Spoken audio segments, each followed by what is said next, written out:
प्यार भी भरपूर गया, मांग का सिंदूर गया, छोटी छोटी नलियालों की लंगोटियां जल चुकी, बाप की कमाई गई, बेटे की पढ़ाई गई, एक दिन ऐसे हुआ कि सबके जिस्म की बोटियां जल चुकी। आपके लिए तो एक आदमी मरा होगा साहब, आपके लिए तो एक आदमी मरा होगा, लेकिन मेरे घर की 2 रोटियां जल चुकी। देशभक्ति देशभक्ति देशभक्ति, रेस्टन और पीस देशभक्ति बन चुका है, दिखावे के देशभक्ति बन चुका है। कहने के लिए देशभक्ति का झंडा लेकर हम हाथ में चलते हैं, लेकिन वो देशभक्ति के झंडे का अभी भी सम्मान हमको पता नहीं है। जी, मैं बात कर रहा हूं उस चीज की, देशभक्ति की, जिस देशभक्ति के कारण से आज हम इस दुनिया के अंदर में, आज अपने भारत देश के अंदर में चैन की सांस ले पा रहे हैं और गर्व से हम कह पा रहे हैं कि हम भारतीय हैं। लेकिन इसके लिए बलिदान देने वाले जितने भी हमारे स्वतंत्रता सेनानी थे, उनकी आज तो जिक्र भी नहीं की जाती है। मैं बात कर रहा हूं अपने सोशल मीडिया के दोस्तों से, मैं बात कर रहा हूं पत्रकार मीडिया वालों से, नेशनल टीवी वालों से, कि यदि मुकेश अंबानी के बेटे की शादी होती है तो उसको फोकस करके बार बार दिखाया जाता है कि इन्होंने शादी में, सगाई में इतने पैसे खर्च किए हैं, 4,000 3,000 जितने भी करोड़ रुपए खर्च किए हो उन्होंने, कोई मैटर नहीं करता।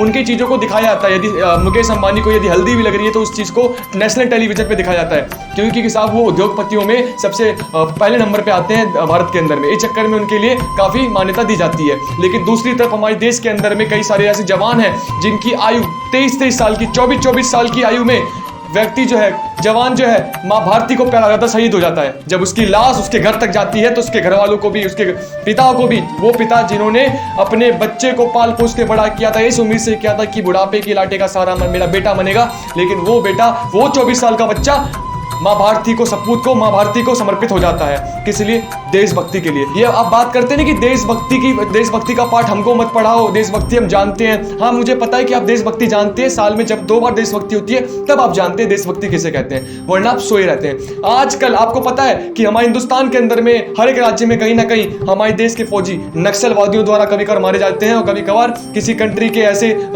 आर्मी द्वारा मारे जाते हैं, कभी उन पर आतंकी हमला होता है। आपको पता है कितना दर्द होता है उस बूढ़े माँ बाप को, जिस बूढ़े माँ बाप ने बचपन से उसको सींचा था, जब बड़े होने की बात आई, जब फल देने की बात आई तो वो उसका पेड़ ही कट गया। आप समझ सकते हैं उस बूढ़ी माँ पे। उसको सम्मानित करने के लिए राष्ट्रपति द्वारा मेडल दिया जाता है कि मेडल से सम्मानित हो, लेकिन जब उसके माता पिता उस मेडल को लेते हैं तो वो गर्व से फट जाते हैं। कहीं ना कहीं वो जो समय होता है भावुक वाला होता है, जिसको देखना भी काफी कठिन है। हमारे हिंदुस्तान के अंदर में हर एक व्यक्ति चाहता है कि दोबारा भगत सिंह इस धरती पे पैदा हो, लेकिन मेरे घर में नहीं साहब, बल्कि दूसरे घर में भगत सिंह पैदा हो। मैं इतनी तेज आवाज में, इतनी ऊंची आवाज में आपसे बात क्यों कर रहा हूं? इसके पीछे एक रीजन है, क्योंकि आपको पता है जो बहरे लोग होते हैं उनको कम सुनाई देता है। इस चक्कर में मैं तेज बोल के उनको कानों तक अपनी बातों को पहुंचाने का प्रयास कर रहा हूं। दोस्तों, आजकल के हमारे देश के अंदर में हमारी संस्कृति, मैं संस्कृति पे इसलिए फोकस कर रहा हूं कि संस्कृति के कारण से जर्मेस फोर्ड्स ने बोला था कि जिस देश की संस्कृति अगर खत्म हो जाएगी वो देश अपने आप खत्म हो जाएगा। मैं बार बार एक ही चीज को कहता हूं कि बचा लो अपनी धरोहर को, बचा लो अपनी संस्कृति को, क्योंकि साहब संस्कृति का रूप तो आप देख ही रहे हैं। सोशल मीडिया पे वो लड़की,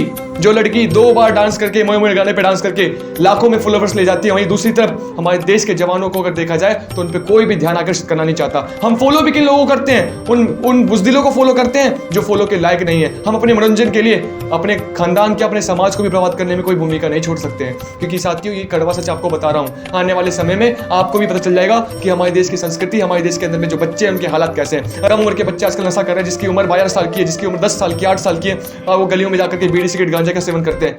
वो संस्कृति है हमारी देश की। आज छोटी छोटी बच्चियां, उनके माइंड में जा चुका है जब तक हम अंग प्रदर्शन नहीं करेंगे, जब तक हमें फॉलोवर्स नहीं मिलेंगे। ये हमारे देश के समाज के अंदर में मानसिकता बन चुकी है।